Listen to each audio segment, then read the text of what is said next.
की है, तो इसलिए यह माना जा सकता है कि पाकिस्तान नहीं चाहता था कि अब उसका और नुकसान देखिए, रोकना चाहेंगे क्योंकि रक्षा मंत्रालय की तरफ से ब्रीफिंग होने वाली थी। एस जयशंकर का भी बयान आ गया है कि भारत पाकिस्तान सीजफायर के लिए सहमत हो गए हैं। ये बड़ी जानकारी अपने दर्शकों को दे रहे हैं क्योंकि 6-15 पर ब्रीफिंग होने वाली थी रक्षा मंत्रालय की और बताया जा रहा है कि एस जयशंकर की तरफ से कहा जा रहा है, पुष्टि हो गई एक तरह से कि भारत पाकिस्तान सीजफायर पर सहमति बन गई है। यानी कि अनुपम, पहले एमईए की तरफ से जानकारी दी गई कि पाकिस्तान के डीजीएमओ ने 3:30 पर फोन किया, उसके बाद ही बातचीत किया। आस्था कुछ जानकारी दे रही है। जी आस्था, बोलिए।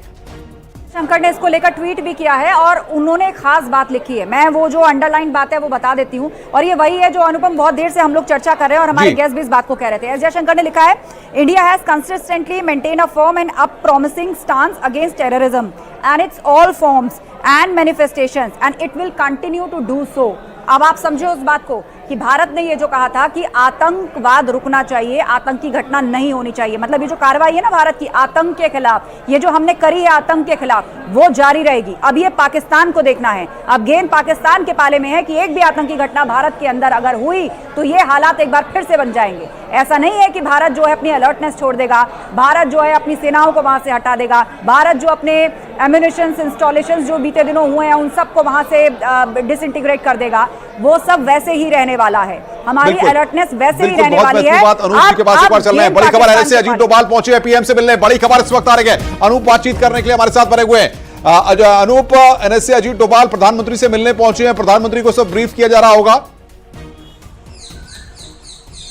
बिल्कुल, देखिए, एनएसए अजीत डोभाल 7LKM पहुंचे हैं। प्रधानमंत्री नरेंद्र मोदी को पूरी जानकारी देंगे क्योंकि अगर पिछले 5 घंटों में देखें तो स्थितियां बहुत बदली है और जाहिर सी बात है कि भारत भी कभी भी वॉर के तरफ जाना नहीं चाहता था और लगातार भारत की तरफ से ये कहा जा रहा था कि उनकी लड़ाई टेररिज्म के खिलाफ है, टेररिस्ट एक्टिविटी के खिलाफ है।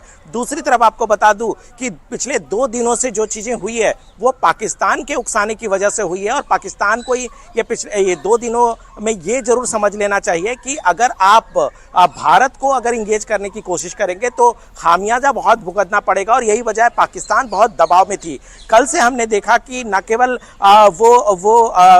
वहाँ के लोकल लोग जो हैं वो सरकार के खिलाफ खड़े थे, आर्मी के खिलाफ खड़े हो गए थे। दूसरी तरफ जिस तरीके से बलूचिस्तान का एरिया है, बलूचिस्तान में भी कहीं ना कहीं जो उनकी मांगे हैं वो ऊपर उठ रही थी। तो पाकिस्तान चौतरफा घिरा हुआ नजर आ रहा था। एक तरफ जहां भारत जो जवाबी कार्रवाई कर रहा था उससे बहुत ज्यादा नुकसान हो रहा था, दूसरी बात अपने आंतरिक गृह क्षेत्र में बहुत ज्यादा परेशान दबाव महसूस कर रहा था। इसके अलावा दुनिया के तमाम देश पाकिस्तान पर दबाव बना रहे थे कि इस तरह से चीजें नहीं आगे बढ़ सकती है क्योंकि भारत जो है वो सिर्फ टेररिस्ट एक्ट के लिए वो आगे बढ़ा था। तो जाहिर सी बात है कि ये समझौता पाकिस्तान को करना ही था, पाकिस्तान के पास इसके अलावा कोई विकल्प नहीं था। लेकिन दूसरी तरफ आपको बता दूं कि भारत लगातार इस बात को साफ कर रहा है कि टेररिज्म को किसी भी तरीके से बर्दाश्त नहीं किया जा सकता है और भारत की लड़ाई टेररिस्ट और टेररिज्म के खिलाफ है।